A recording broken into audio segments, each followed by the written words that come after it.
El siguiente programa es para todos.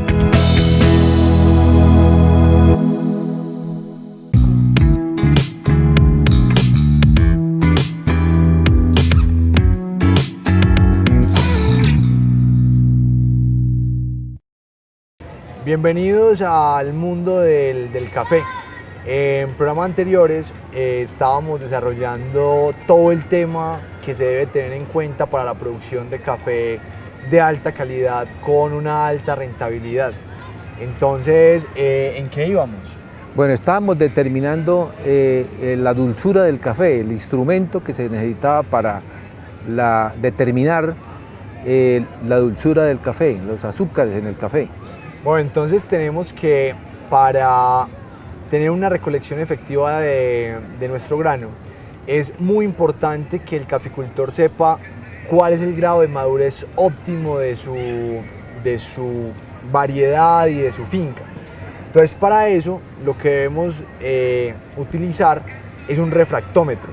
Entonces veíamos en el programa anterior cómo con una gota del grano que vamos a medir, por ejemplo acá lo vamos a hacer de nuevo, es simplemente coger el grano que tenemos, exprimirlo dentro del refractómetro y con una gota de ese grano pues ya podemos medir qué tantos grados Brix puede tener.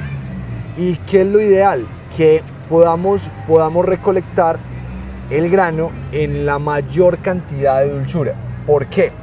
Porque cuando tenemos la mayor cantidad de dulzura en ese grano, pues obviamente vamos a tener mejor sabor, porque vamos a tener mayor cantidad de precursores de sabor. Por ejemplo, ¿en cuántos grados Brix? En 20 grados Brix. En 20. Entonces veíamos que en el programa anterior un grano pintón verde tenía 10 grados Brix. Ya un pintón maduro tenía 15 o 16 grados Brix.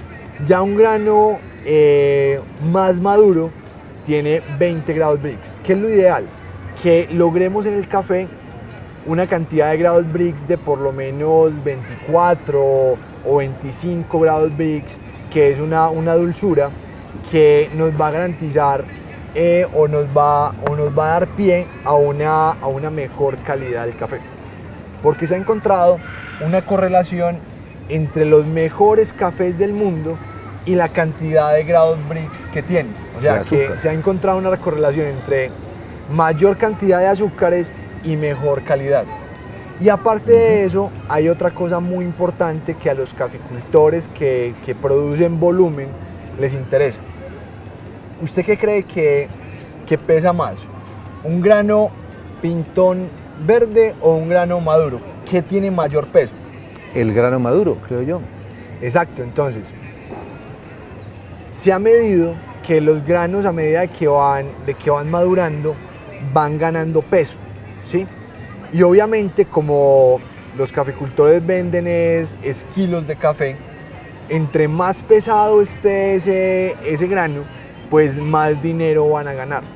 Entonces, si un caficultor no sabe el punto de madurez ideal de su cultivo, entonces nunca va a llegar al punto máximo de rentabilidad.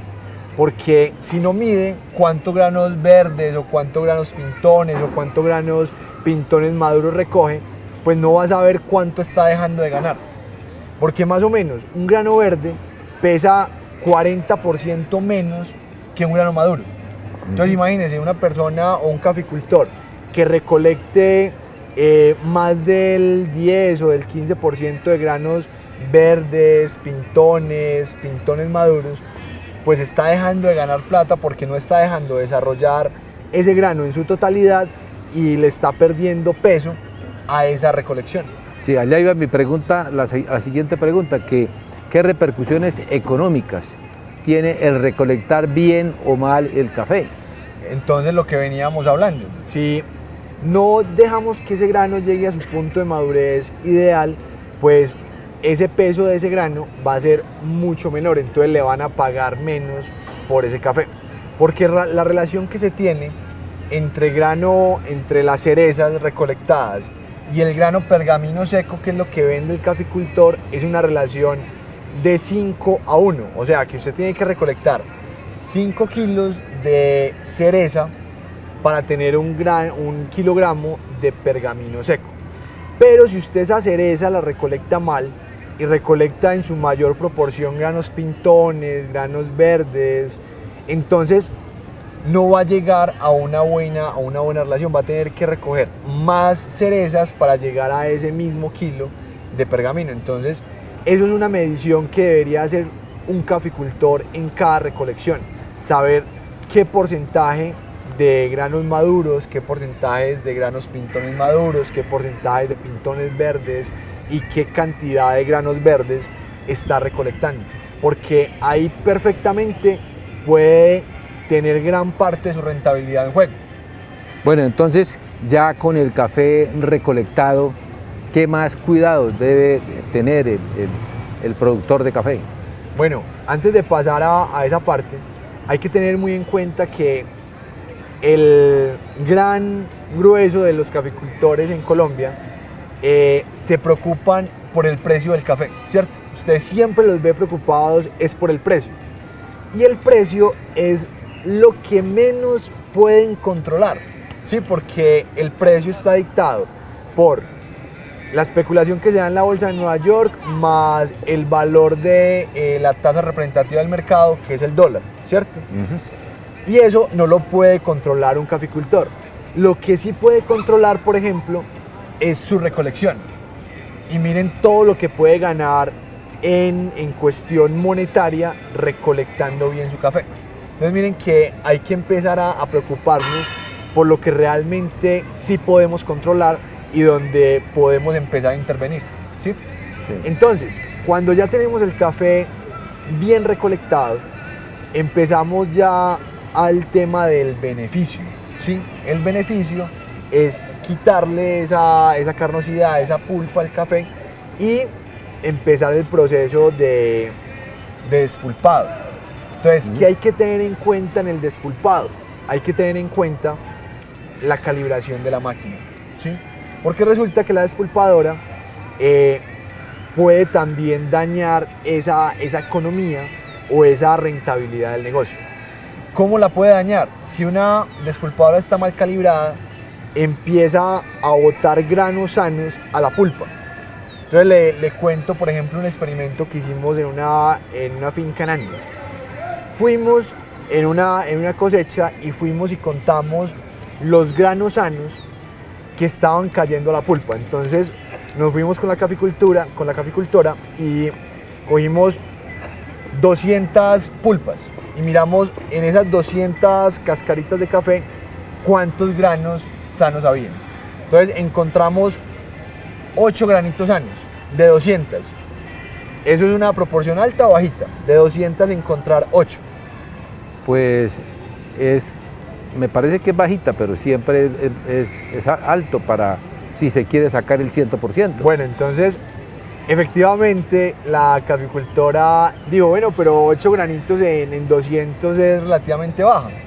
Pero le hice las cuentas y estaba botando a la pulpa el 4% de la cosecha. Y cuando ya hicimos la cuenta de cuánta plata era eso, eran más de 10 millones de pesos que estaba botando literal a la pulpa. Entonces, eso es otra característica y otro factor que nosotros podemos controlar en la finca. Entonces, si uno empieza a controlar esos pequeños detalles y todos los días está calibrando su máquina en la cosecha, pues es mucha la plata que nos vamos a ganar. Y eso sí lo podemos controlar nosotros en la finca. Más que el precio. Más que el precio, porque el precio no lo podemos controlar. A no ser que tengamos un cliente directo, un tostador directo, que ahí es donde uno empieza a negociar y empieza a mover el precio según la negociación que se haga. Pero el precio internacional del café, un caficultor no lo puede mover. Pero su control en el beneficio sí lo puede hacer y puede empezar a generar una excelente rentabilidad. Entonces, eso en cuestión monetaria.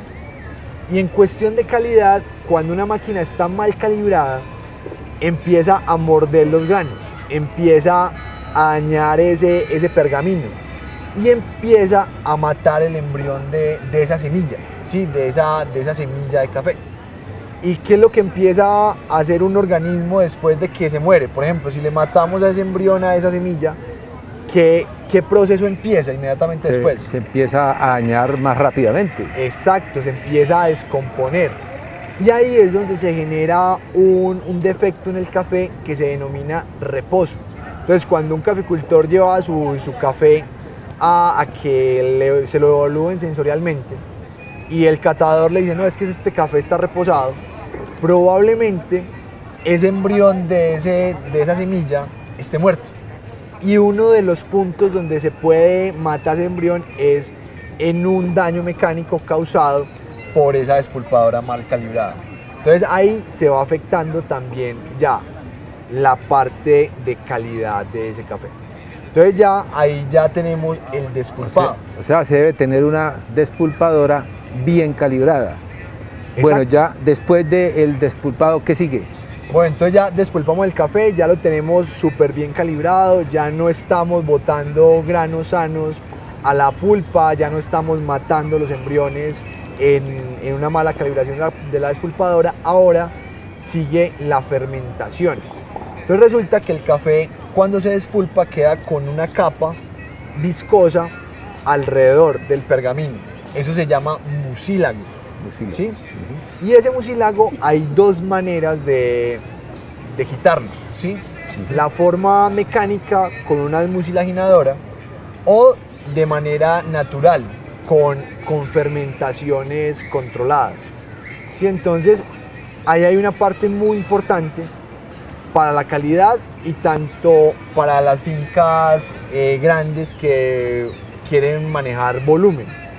Entonces, las fincas que tienen que manejar volumen y no tienen las instalaciones necesarias para fermentar tanto café, pues es necesario tener una desmucilaginadora mecánica.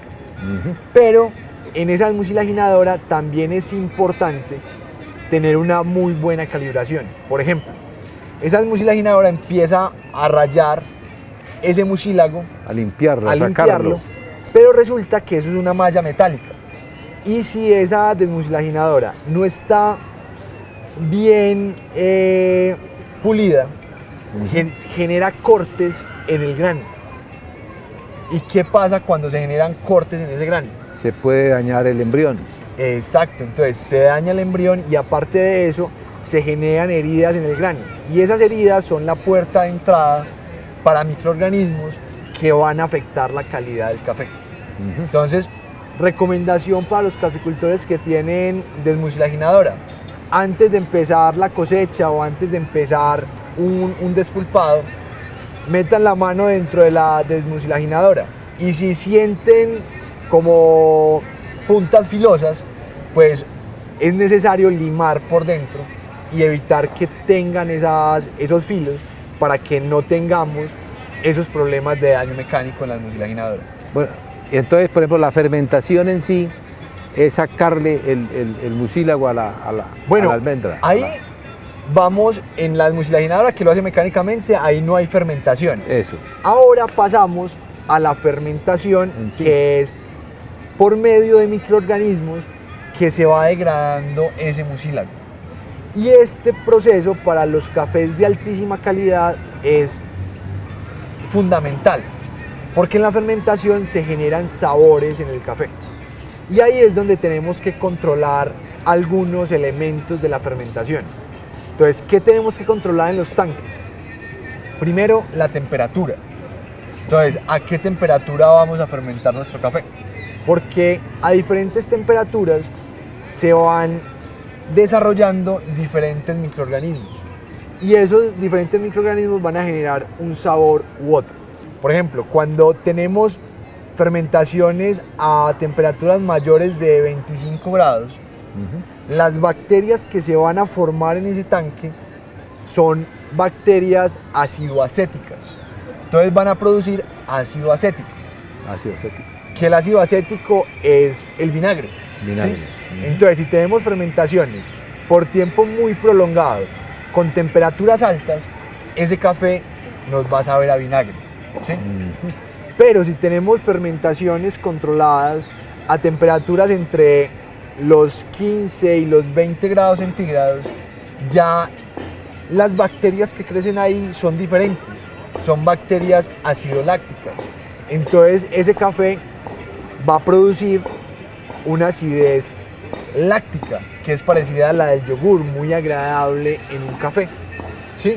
Entonces miren cómo puede uno jugar y cómo puede diseñar un café dependiendo de esos procesos. Pues entonces se debe tener entonces unos instrumentos especiales para medir a qué temperatura está y cómo va el pH. Exacto, entonces en la fermentación podemos tener un instrumento como este. Entonces este es un termómetro que uno puede apuntar a la masa de café que se está fermentando y medir la temperatura. Entonces miren, ahí por ejemplo esta mesa está ¿a cuánto grados? A 23 grados. A 23 grados, entonces ahí uno ya va controlando la temperatura a la cual quiere que su café esté y qué tipo de bacterias y qué tipo de microorganismos quiere que se desarrollen dentro de esa fermentación. Aparte de eso, también podemos tener un pHímetro, que es un medidor de pH, porque el pH también determina el tipo de microorganismos que van a estar ahí y qué sabor va a tener ese café. Entonces un medidor de pH también se introduce en la masa de café donde se produce ese lixiviado y nos va a medir el pH. ¿Qué hemos encontrado? Hemos encontrado una correlación entre los cafés que llegan a pHs más bajos, son los que pueden tener mejor calidad en taza. Entonces, por ejemplo, los cafés que nosotros desarrollamos con Café La Vibe, lo ideal es que lleguen a un pH en su fermentación entre 3.5 a 4 de pH. Entonces, un pH más bien ácido, ¿sí? Entonces ahí empezamos a ver que el mundo del café se vuelve ya una ciencia. Ya se puede empezar a diseñar cafés a la medida del cliente. Y eso lo deberían saber todos los caficultores que nos están viendo. ¿Y se puede manipular ese pH y se puede manipular esa temperatura? Claro, eso con aireación se puede manejar la temperatura, también con la cantidad con la masa de café podemos empezar a manipular esas variables. Pero eso lo iremos viendo en el próximo programa, donde vamos a seguir hablando de cómo se producen cafés de altísima calidad y con una alta rentabilidad. Entonces los invitamos a que nos vean en el canal de Aupan Televisión, o si no por nuestras redes sociales, en el canal de YouTube, en el canal de YouTube de Café La Vibe o en el canal de YouTube de Aupan Televisión. Muchas gracias por acompañarnos. Muchas gracias.